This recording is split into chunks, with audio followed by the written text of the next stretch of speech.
Welcome to this explainer. Today we're going to unpack the precise stages of economic integration, and I'll show you exactly how global trade deals dictate the price of your morning cup of coffee.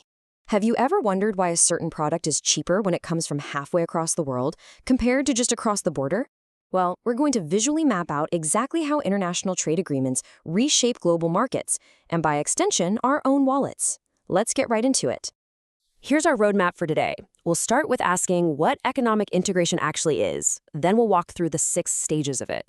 After that, we'll look at the global coffee trade, introduce a free trade twist, weigh trade creation versus diversion, and finally, figure out when trade actually wins. Let's kick things off with part 1. What is economic integration? Let's talk about tearing down walls. At its core, economic integration is simply the process of tearing down economic walls.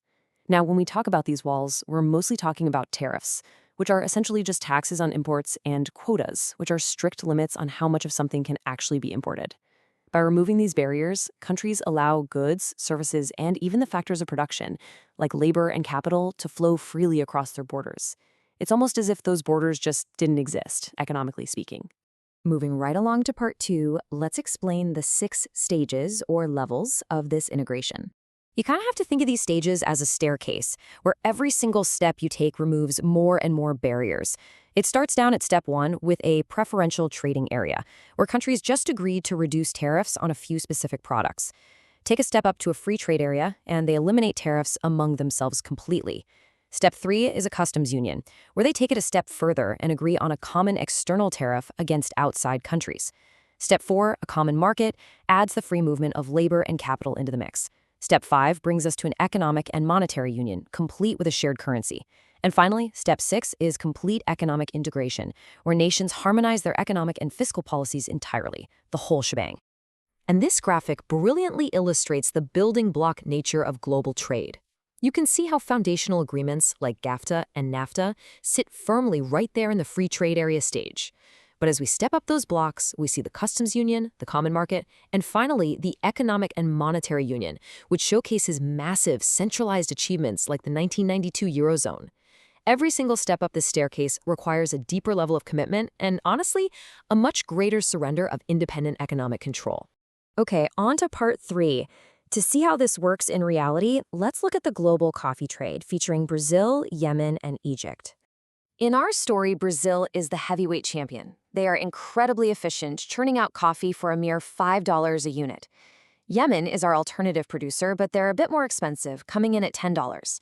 And finally, we have Egypt. They're our net importer, basically just a consumer looking to get their caffeine fix without breaking the bank. Now, in a totally open world without any borders, Egypt buys from Brazil.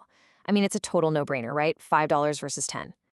But as we know, the world isn't completely open. Let's say Egypt decides it wants to restrict trade, or maybe just raise some revenue, so it slaps an $8 tariff on all imported coffee. Look at the math now. Brazil's $5 coffee becomes $13. Yemen's $10 coffee jumps all the way up to $18. So for the everyday Egyptian consumer, coffee just got a lot more expensive. But logically, Egypt is understandably still going to buy from Brazil, because $13 is still significantly cheaper than $18. Brazil easily maintains its market dominance simply because of its core efficiency. This brings us to part 4, the free trade twist. Let's see what happens when Egypt and Yemen unite. We really have to ask, what happens to the whole market if Egypt and Yemen suddenly decide to form a free trade area? This means they completely wipe out that $8 tariff, but, and this is key, only between themselves. Brazil is totally left out of the club. The absolute moment that tariff drops, the price of Yemen's coffee for Egyptian consumers plummets immediately down to $10. And look at the crazy new global reality this creates. We now have Yemen's coffee sitting right there at $10 because it's benefiting from 0 tariffs inside this shiny new free trade area. Sitting right next to it on the supermarket shelf is Brazil's coffee, stuck at $13 because Brazil is still burdened by that outside tariff. This dramatic price shock causes Egypt to totally pivot. They completely abandon the Brazilian beans and start buying the $10 Yemen beans, directly altering the global supply chain overnight. All right, part 5, creation versus diversion. Let's examine the aftermath of this trade deal. So, the positive outcome we just witnessed is what economists call trade creation. Before the agreement, remember, Egyptians were paying $13 a unit for coffee. Now they're paying $10. That $3 difference is absolutely massive. It grants Egyptian coffee drinkers a large consumer surplus, allowing them to literally purchase more goods with the exact same income. Real income increases. So, from the consumer's perspective inside the union, life just got way better. However, there is a dark side to this exact same deal, and it's called trade diversion. Think about what just happened globally. Brazil can produce coffee for $5. Yemen needs $10 to produce that exact same coffee. By signing this free trade agreement, Egypt artificially diverted business away from the absolute most efficient producer on the planet, Brazil, over to the inherently more expensive, less efficient Yemen. From a pure global welfare perspective, trade diversion reorganizes world production in a totally inefficient way. We're essentially rewarding a less efficient producer just because of a political boundary. Which leads us perfectly into part 6, when does trade win? Let's look at the conditions for success. Economists have looked at the data on this, and there are exact conditions that favor trade creation over diversion.